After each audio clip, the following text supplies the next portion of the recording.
WOC Reader, and welcome back to my channel. And welcome to my August mid-month wrap-up. So I am making some progress reading, albeit very slowly. Still loving my fanfic down, still really in my TV watching era. I've been watching a lot of Tubi lately, which Tubi gets a bad rap, but it is a place where a lot of independent filmmakers have found distribution for their films. Some of them years old that got very limited, terrible distribution runs their first time around, and now they're being seen by so many people.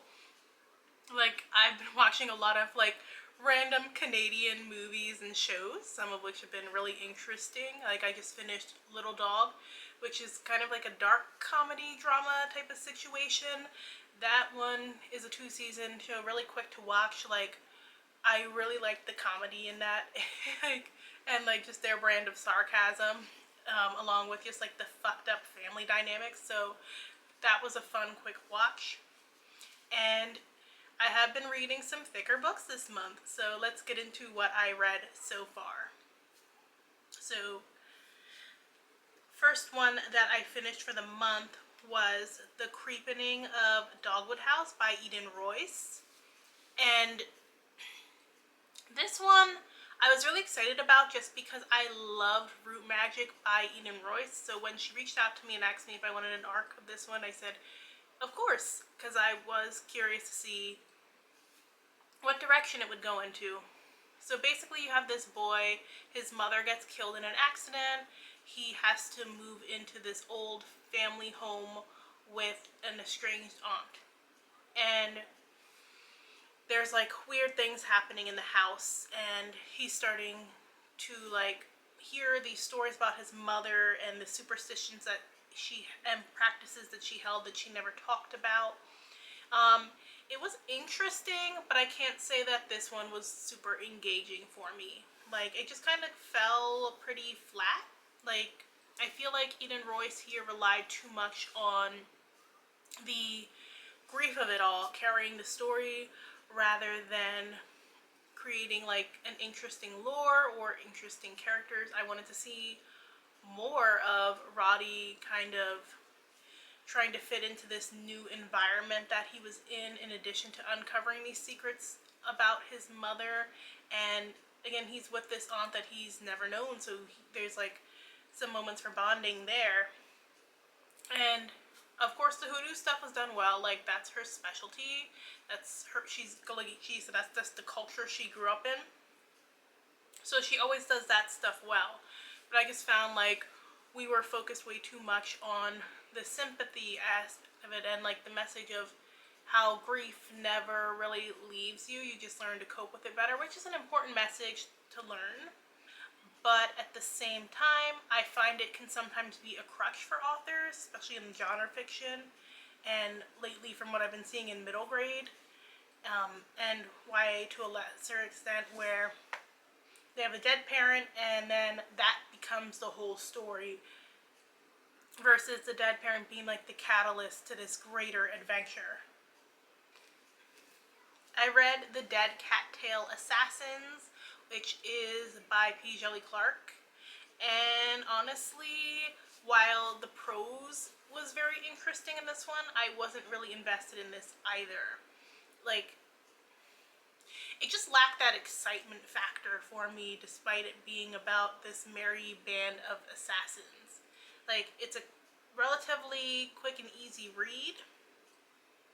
Sometimes the dialogue kind of clashed with me compared to the setting, where I felt like the dialogue was too modern for this intricate fantasy setting that he created here.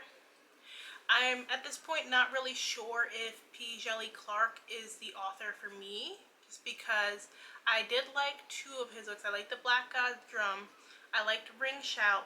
Everything else that I've tried to read from him, I either had to DNF or I was just completely bored throughout. There were interesting elements in this novella, but I feel like they weren't really fleshed out in a way that I actually cared about what was happening. It was just kind of yeah, that happened, and I was just kind of trucking along through it. Which was disappointing because I had high hopes for this. It used to be like a fun, like story with these killers, maybe like a little bit bloody, and it just didn't deliver. I read Nana's New Soul Food, which normally I don't really have too many critiques about a picture book, but let me just tell you, lately these picture books have not been delivering. And this one was high on the non-delivery scale.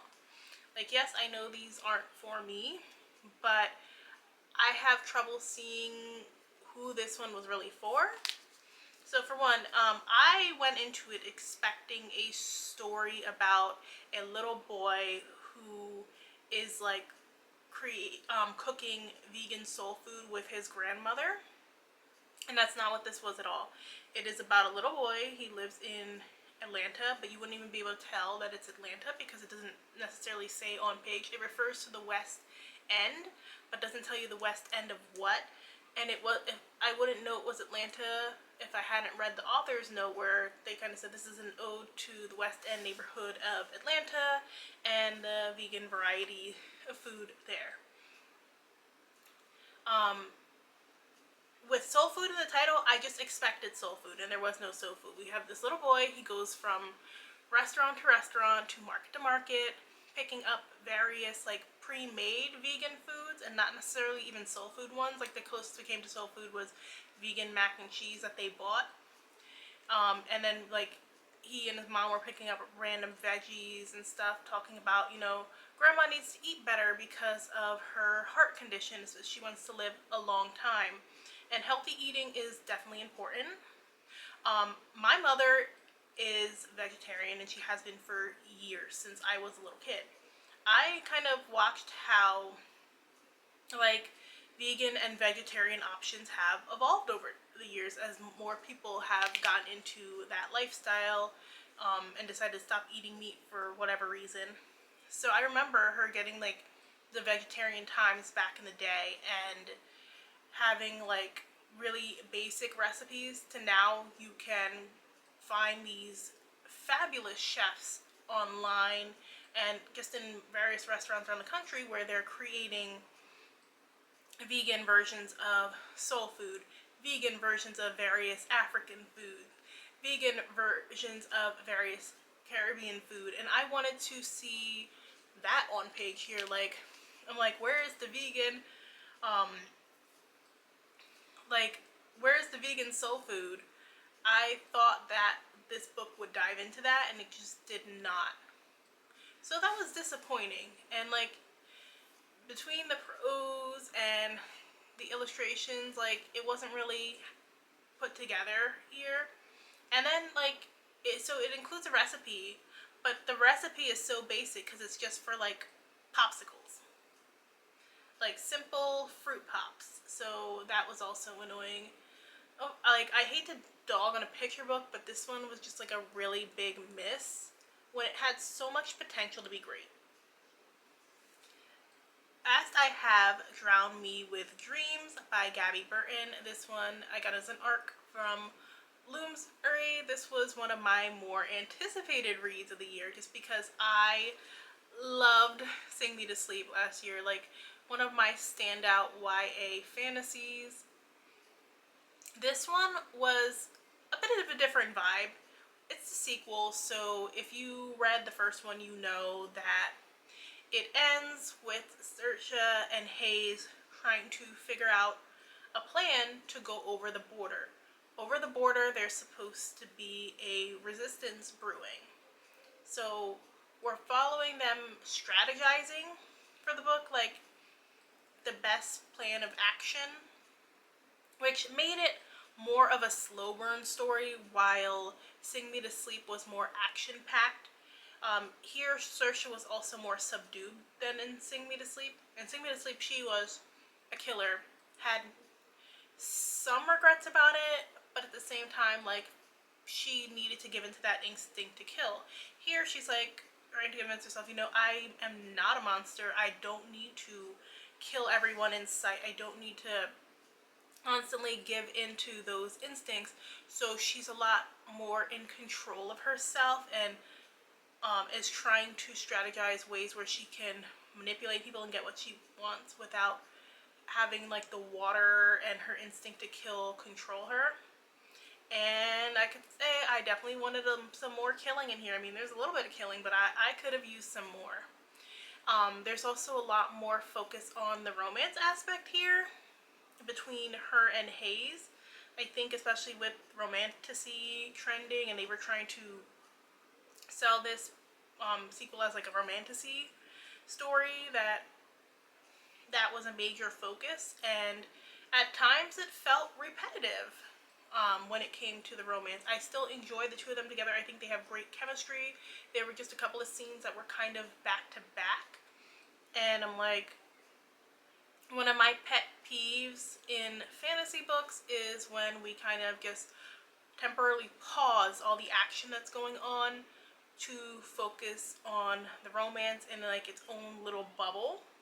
And it does that for a couple of chapters in here where I'm like, there's more important stuff to do here. Like, the world is on fire. They're actually fighting like 3 different groups who are out to get them. You have like the enforcers, then you have some stuff going on with the resistance, and then like they discover that there's also an army of people that the king had put together to try and take over the kingdom outside of the barrier. So there was so many different moving parts, but at the same time, at times it felt like there wasn't a whole lot going on.